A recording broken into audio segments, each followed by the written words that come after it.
Which factors can you raise above competitors? That will be the next topic as we continue our discussion on value innovation and think about how to effectively compete with your new venture. It's the third element that we'll examine on our discussion of value innovation. So when we think about this element, once you've eliminated select factors and reduced others, raising factors is the next thing to consider. And we want to think about which factors really matter. What is going to really be needed to exceed customer desires? And how does raising those factors further differentiate us in a meaningful way versus competitors and increase our competitive advantage in that space? Britannica. If you're under 30, and potentially if you're under 40, the word doesn't mean anything to you. But for 250 years, almost, it meant quite a bit. It was the preeminent encyclopedia that was available. And it was on the shelves of many homes in the US and abroad. At its peak, they were selling 120,000 volumes per year. That was in 1990. The last print set was sold in 2010, and in that year, they sold a small fraction of what they used to sell, at only 8,000 copies in 2010, at a price point of $1,395. So what happened? How do you go from being a household name? How do you go from 120,000 annual sales to 8,000 to 0? Well, there are a few factors that came into play. We may think it was the internet. We may think that large companies are slow to evolve and that Britannica was overly comfortable with their brand and with their print, and that they ignored online altogether, and they ignored digital altogether, and they got caught, surprisingly. Well, that's not true in this case. What we look and learn from Britannica is that they were very aware of the digital market and the transition from print to digital. That in 1981, they published the first digital encyclopedia. In 1989, they published the first multimedia encyclopedia on CD-ROM for use in PCs. That in 1994, they launched Britannica Online.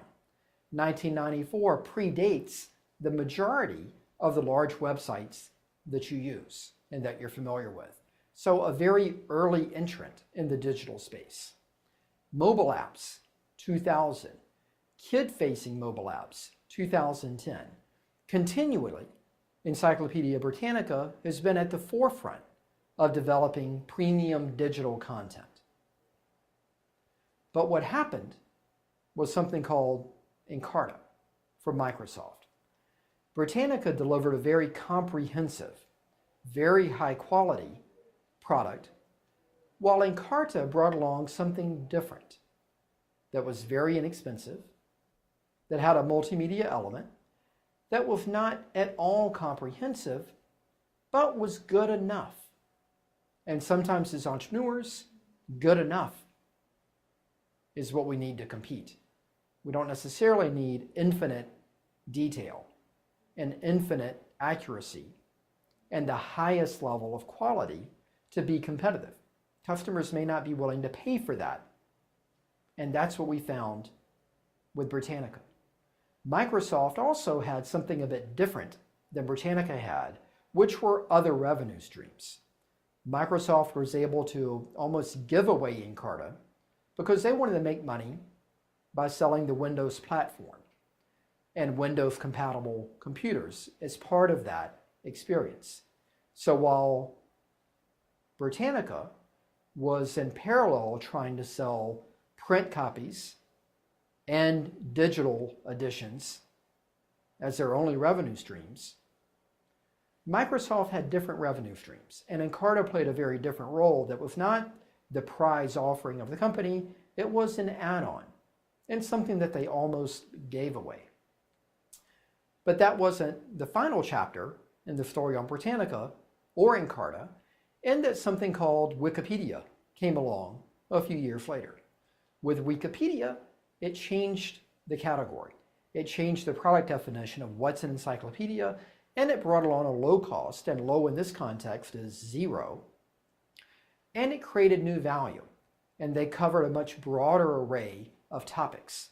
They covered contemporary individuals and television shows and actors and the characters that the actors played, in addition to all of your traditional encyclopedia type content. It motivated the general public not only to embrace this new form of encyclopedia, but to contribute in its creation as well via its wiki platform. It engaged the readers to also be the writers. This raised the timeliness and the breadth of its content tremendously. It also presented a very sustainable model and a sustainable advantage to be very competitive and the preferred mechanism to the existing offerings that have been out there for decades and centuries in some cases. And they did it in a model that was different, whereby it was driven by donations. So the Wiki Foundation drives the delivery and the monitoring and the supervision of Wikipedia. So there are paid individuals that play a role in moderating and supervising the content.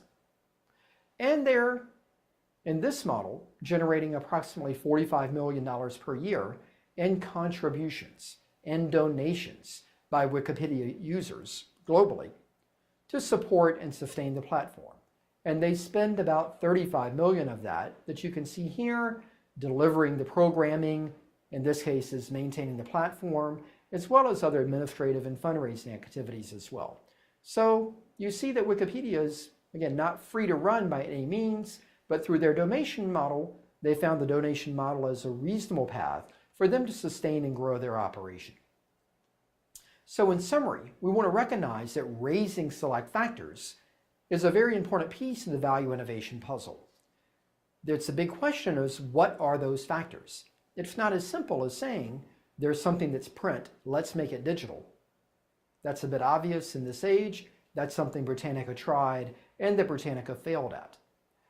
What is a bit more difficult and challenging and maybe counterintuitive is that Wikipedia recognized that the timeliness, the currency, the recentness of the content, as well as the breadth of the content, was more important to customers than was the accuracy or the absolute comprehensiveness of it that Britannica and others tried to deliver.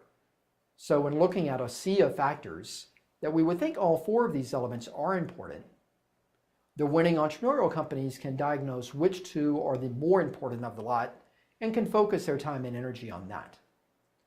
Step 4 of value innovation that we'll explore next time is on creating new factors to compete.